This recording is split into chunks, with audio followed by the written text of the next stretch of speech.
Əvvəla salam, artıq biz sizinlə məhz 34-cü dərslikdəyik. Bu dərslikdə isə biz sizinlə məhz hipersənədimizi ilkin olaraqdan, əlbəttə ki, səsin əlavə olunmasından bəhs edəcəyik və səsin əlavə olunması çox gözəl bir üsuliyyətdir. Demək olar ki, sizin indiyə kimi və ya bir çox vaxtlarda, bir çox saytlarda, yəni səsə qulaq asma imkanınız məhz bu kodlamanın və hesabına yaradılmışdır. Yəni bu işləmin hesabına yaradılmışdır. Dərsimizə artıq məna anlamını çox uzatmadan artıq dərsimizə keçək və həmişə olduğu kimi yenidən veb sayt qovluğumuzu açaq.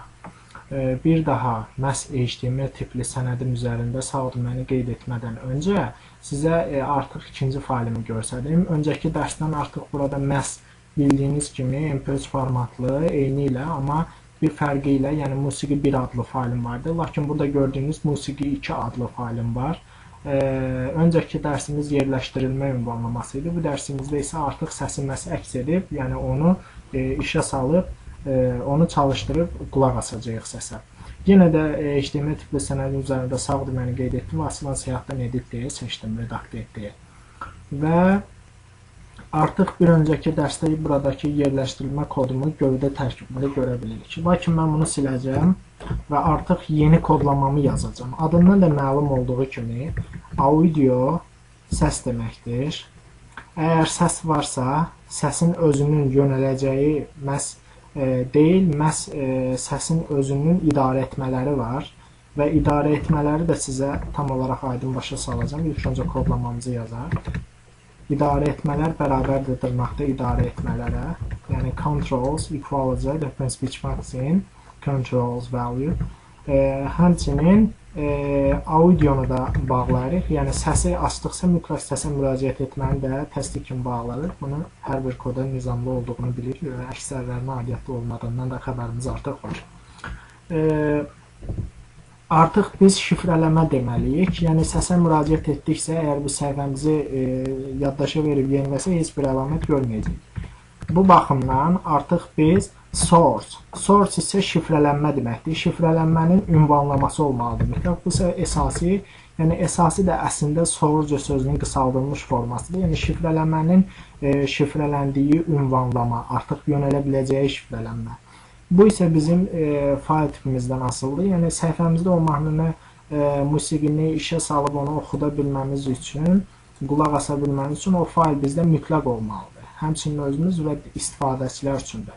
Gördüyünüz kimi qovluğuma qayıtsaq, əgər burada görə bilərik ki, musiqi 2 adlı deyə fərqli MP3 tipli faylim yerləşib. Və yenidən kodlamamıza qayıdıb, burada o faylin adını, mütləq adını və tipini müəyyən edək.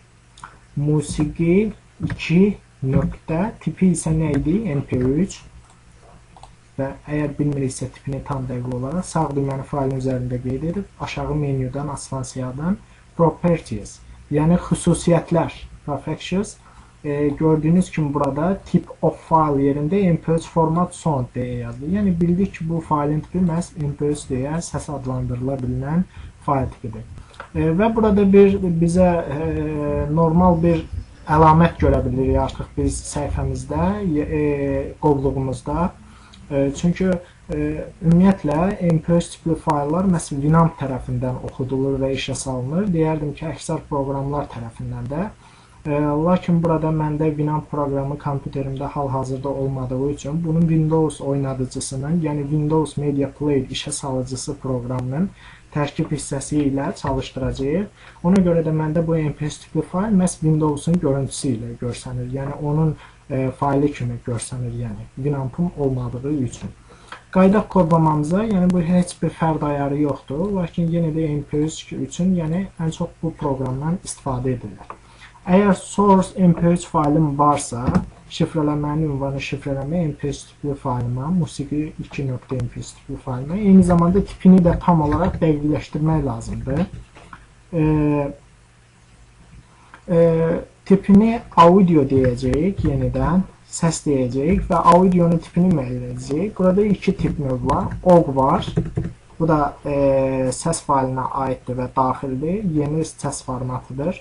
Lakin burada elə məhz bizə lazım olan MP3 tipli faylımızı qeyd edəcəyik. Və qayıdaq audio kodlamamıza və audionun içərisində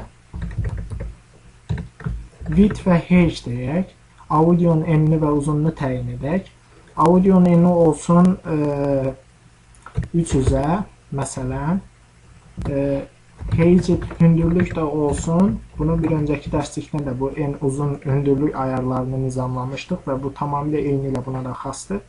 Hündürlüyü də olsun 100-ə və artıq audiomuzun təsdiqi var. Və bir şey də xatırladım ki, source-un bağlanışı yoxdur, yalnız açılışı vardır kodlamanın. Source taginin açılışı vardır yalnız.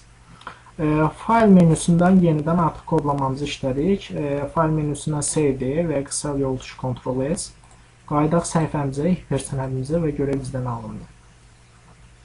Və gördüyünüz kimi burada səs faylı standart olaraq, sabit olaraqdan məhz işə düşməmə şərti kimi bilinir.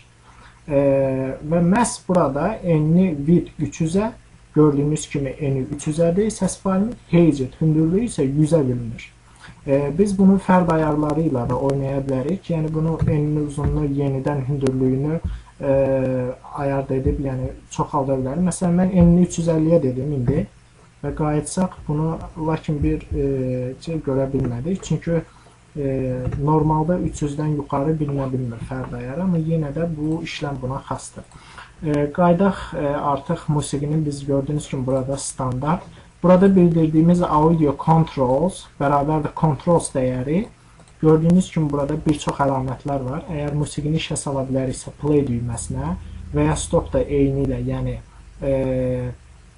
fasilə et düyməsi kimi yenidən pause etməmiz üçün də start düyməsinə klikləyirik eyni ilə. Yandırılıb söndürülə bilən ayarı. Yəni eyni zamanda kodunu, yəni səsini verib ala bilmə, aşağı və yüksək səviyyəyə qaldırma imkanımız da var. Eyni zamanda musiqiyə irəliyə, önə, arxaya getmə imkanımız da var. İndi artıq bunu funksiyanı yoxlayaq. Gördüyünüz kimi musiqini dinləyə bilirik və eyni zamanda mən burada səsini də ala bilirəm. Baxın. Və tamamilə səsini kəsdim. Yenidən gedək. Və səsi bir dəfəlik də ala bilərəm mən burada. Bir baxın.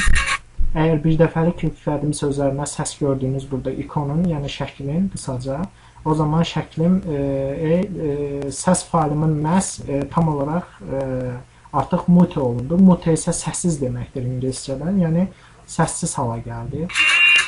Artıq pauza da verə bilirəm. Gördüyünüz kimi, yəni bir fasilə elanı da verə bilirəm, yəni səs faylıma.